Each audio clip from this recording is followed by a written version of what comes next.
All right, guys, the Iceman here for last night's TNA Hardcore Justice FPV. It's free preview, and I want to tell you, just like I thought in my preview, that this show was going to deliver, and it did deliver.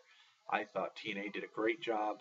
They've done a great job for the last month, and if they continue to do so, they're following the right path for their company uh, to move on forward and develop and probably embrace more fans. So yeah, I thought it was a great show last night. I really enjoyed it. It kept me on my feet.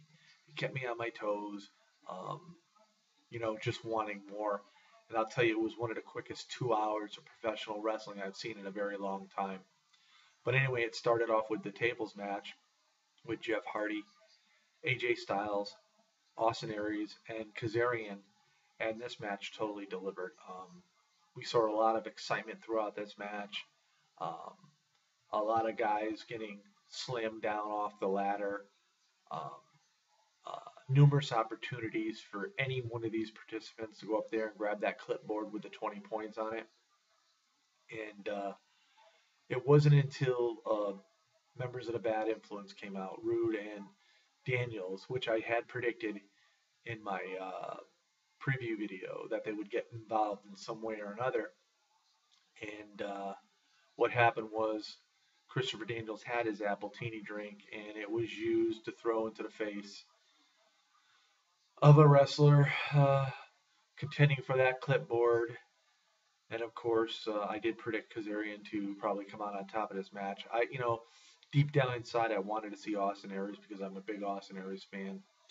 But I sort of knew in my gut that it was going to be Kazarian because of I knew there was going to be interference with Bad Influence, and that there was. And Kazarian did end up getting up on top of that ladder and being the man to pull down the clipboard for the 20 points for the Bound for Glory series, which moves him right up in contention. But overall, this was a great match. I mean, we saw a lot of things from Jeff Hardy. We saw a lot of stuff from Austin Aries as well as AJ Styles. A lot of people were wondering, you know, how long Styles is going to go with this sort of like dark loner type gimmick. Um, I sort of like it, but TNA needs to, move it on to to grow it more, give it some growth to, you know, let us see where it's going to lead to. Because right now it's sort of like in a stagnant position. But anyway, it was a really, really good tables ladders match, I should say. Then we had the triple threat match. Originally, it was going to be a tornado match with Velvet and ODB against Gail Kim and the Knockouts champion Mickie James. There was a change in that, so it was a triple threat with champion Mickie James, Gail Kim, and ODB. Pretty good knockouts match. A lot of excitement there, and of course, we all would expect that with the three participants that were in the ring. Uh, they gave us a lot to cheer for and a lot to watch. It wasn't until ODB started pulling padding out from her top and using her padded bra as a weapon to fling Mickie James around the ring and to also choke Gail Kim with it. A chair was involved in this match. ODB utilized that chair by slamming Gail Kim into the chair, uh, thus able to get the pin on Gail Kim and be the winner of the triple threat match. So this match delivered as well. It was exciting. I always like watching Gail Kim do that figure four on her opponent when their legs are wrapped around the ring post. She did that again last night, but ODB would not submit. So this was great. I mean, it was really enjoyable. So the first two matches really went over quite well. Moving on, we did have the tables match involving Magnus, Samoa Joe, Mr. Anderson, and Bobby Roode. And this match was another exciting match to watch because tables were set up all over the place by each individual wrestler in hopes of slamming their opponent through the table. And there was a number of occasions where I thought it was going to happen. Samoa Joe had Anderson. He was going to slam him down, and Roode kicked the table out of the way, unbeknownst to Samoa Joe. But this match totally delivered, and it would have been nice to see a nice clean outcome of this match, but there was on numerous occasions that, like I said, anyone could have thrown another opponent through the table, and it wasn't again until Bad Influence again tonight. They're showing their importance. They're showing what they can really do uh, when they need to. They came out. Christopher Daniels came out along with Kazarian, and Daniels again, the fallen angel, with his apple martini, just as Magnus climbed up to the ring post to get Bobby Roode, and he was going to suplex him off. Uh, an Appletini was thrown in Magnus's face, and Bobby Roode was able to slam Magnus through the table and get the points for the Bound for Glory series match. So, I mean, again, another great match. This was a little somewhat predictable in the fact that we already knew Bad Influence was going to be involved tonight. I'll be honest with you, I didn't think they were going to be involved in both matches, but it does make sense. So I sort of really enjoyed that. There was also a segment too where Sting asked Austin Aries to help the main event Mafia go up against Aces and Eights, and apparently Austin Aries turned him down. So Rampage, Jackson, and Samoa Joe came out into the ring, and they called out Tito Ortiz. And basically, this was really done for two things. One, to promote Jackson and Ortiz's Bellator match on November 2nd.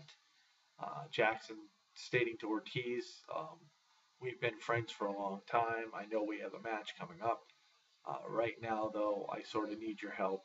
And we never did get a distinct answer out of Ortiz.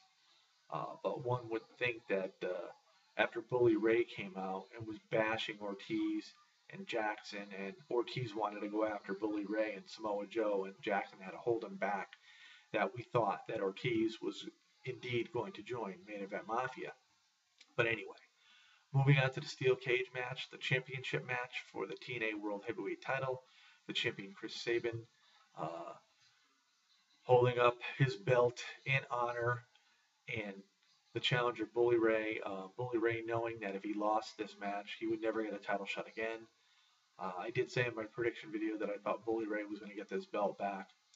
And I want to state this before I get further on into this review, that Bully Ray was on his cell phone earlier on and talking to someone, and he did say "I love you" towards the end, and he did say Brooke. And I knew this was going to happen sooner or later. I knew Brooke was going to turn on her father, and I knew they were going to somewhat lead this into some sort of well-played plan.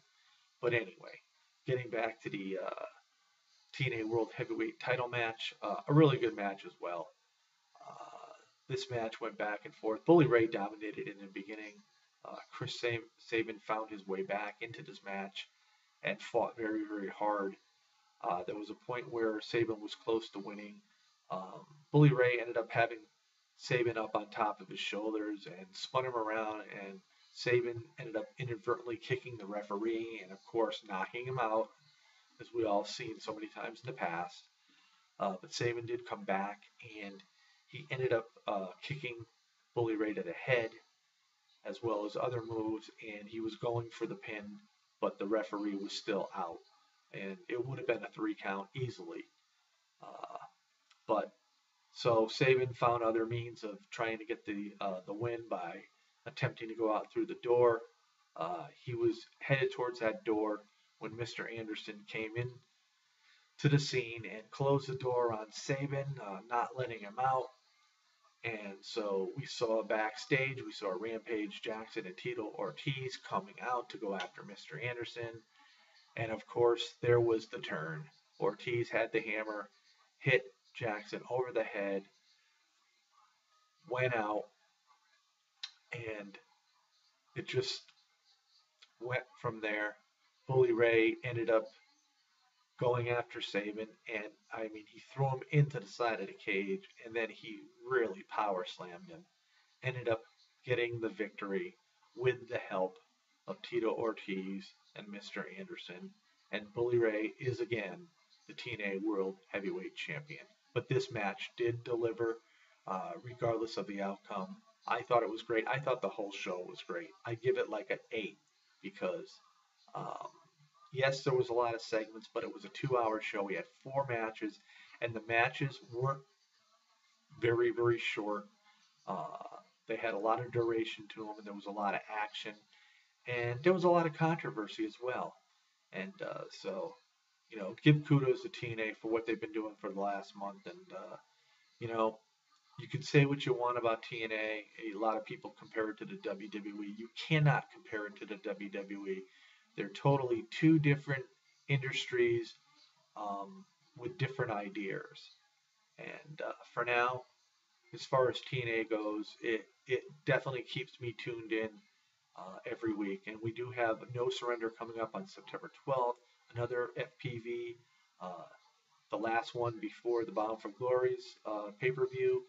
So it's exciting to see what TNA has been doing.